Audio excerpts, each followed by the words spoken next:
The Miami-Dade County Commission has had some bitter battles lately, notably that fight over expanding the urban development boundary. However, choosing a new leader on the commission, that turned out to be a piece of cake. Unanimous. Interim Chair Oliver Gilbert got that unanimous support from commissioners to become officially and technically the most powerful man in county government. Oliver Gilbert represents District 1, much of Northwest Miami-Dade, former mayor of Miami Gardens, and live right here with us today. Mr. Chair, can the love last? Is the question. I'm sure it will. Good morning, Michael. Good morning, Glenn. How are y'all doing today? Oliver, we're great. It's great to see you in one of your signature bow ties. Let me just say personally, you are the best dressed man in politics in South Florida. I love the way you dress. Thank you very much. I'll be sure to pass that on to Rene Garcia. He thinks it's him. All right, the questions get tougher from here. So Okay. your unanimous selection as chair. This board is, because of term limits, half of a new board.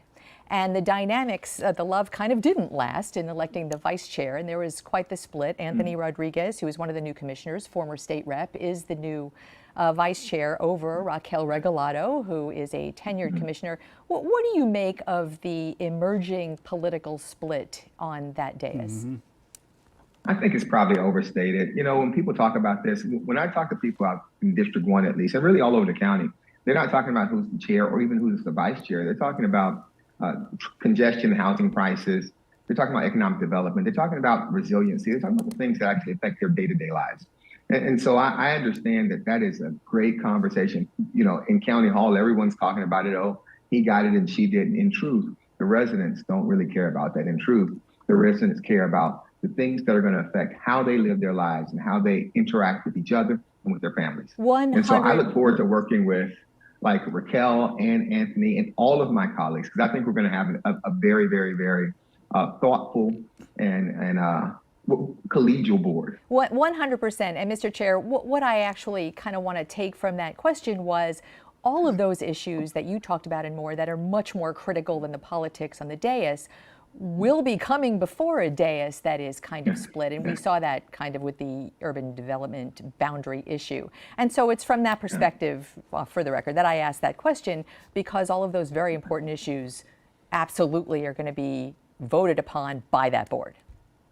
I think they will. And, you know, a lot of people make a lot of the split, right? What I think of is, as I've interacted with all of my colleagues, the ones who've been on the board for 2 years and are new colleagues, when they talk about what they heard from residents, they didn't hear about partisanship. They didn't hear about UDB. They heard about collectively how we actually exist as a community.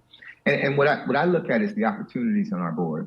You know, from Marlene Bastian, who's a lifelong social worker and social activist, to people like Senator Garcia, who made his bones in Tallahassee writing state policy, Representative Rodriguez, Raquel Regalado, who comes to public service from a long lineage of public service, but also through the school board and her advocacy for her special needs children. I think that when you look at people like Keon Hardeman from Liberty City and Danielle Cohen-Higgins and Keone McGree from down south, I look at the mosaic that's going to be so many different intellects and opinions and imaginations that we can actually come together and make meaningful progress in Miami-Dade County together. And I'm excited about that. I'm really excited about that. Yeah, Chairman Oliver, I know, let me sort of repeat the point you made just a minute ago, which is to say the essential services provided by Miami-Dade County or Broward County, almost any kind of municipality, that is to say refuse and ports, airports, seaports, all the things, water, sewer, that they do, there is no partisan element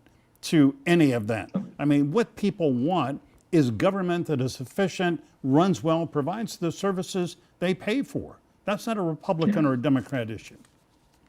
Yes, Michael, you're absolutely right. So much of, you know, the type of social media coverage, the coverage we get, people want a drama that's attended with political, you know, a political soap opera. What I really want is to serve the remaining 2 years and then hopefully 4 years after that with the idea that we actually make stuff better for the people here, not just in District 1, but in all 13 districts, all of our visitors, our businesses.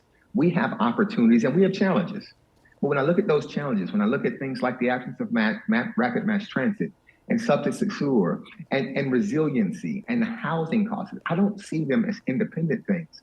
I see them as interrelated things. So when we start talking about mass transit, I'm actually talking about housing. We talk about economic development, I'm talking about crime and making sure we actually give kids and young folks in this community opportunities and not just a gun when they get older. Because ultimately, it's incumbent on all of us. We're the village that's going to not just raise those kids, but create something that's enduring, something that's progressive, something that allows and entices them to come back home after they hopefully gone to college. So all of those, I mean, the chronic issues, not only Miami-Dade, but metropolitan South Florida face are those issues, the housing, the development, environment, and crime, and transportation, and who hasn't sat on those highways in stuck still traffic.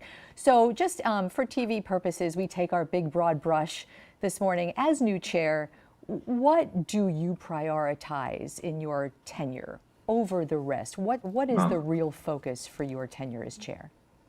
Well, I think that when we've had that conversation before, and you all have asked that conversation of chairmen before, and chairwomen before, and the mayor before, and candidates before, and everyone picks this one thing, and they'll either say transportation, because transportation, in fact, I've said this before, the chair of the board of TPO, transportation has an ability to do a lot of things, but that would be the wrong conversation. The right conversation is the interrelated nature of them.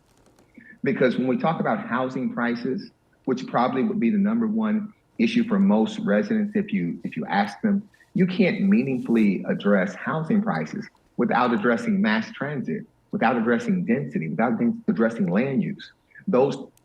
Addressing those issues require you to talk about resiliency. They require you to talk about economic development, because we can't just have houses. We have to have houses and in relation to businesses and services. And so I think the issue that we have to actually talk about is not just transportation, it's not just housing, it's not just crime, it's how they connect.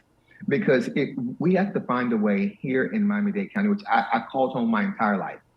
You know, I went away for college, but this has always been my home. I'm a kid from Miami Gardens.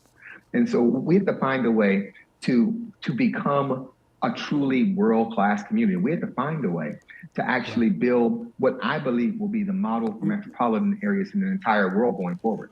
Oliver, I'm going to have to interrupt you. We are out of time, but I'm glad you got a chance to say the sort of cosmic piece there. Thank you very much. We appreciate it. And you'll be back. I'll be back. Listen, you all have a good Sunday. Thanks so much. And you as well. All right, we'll be right back.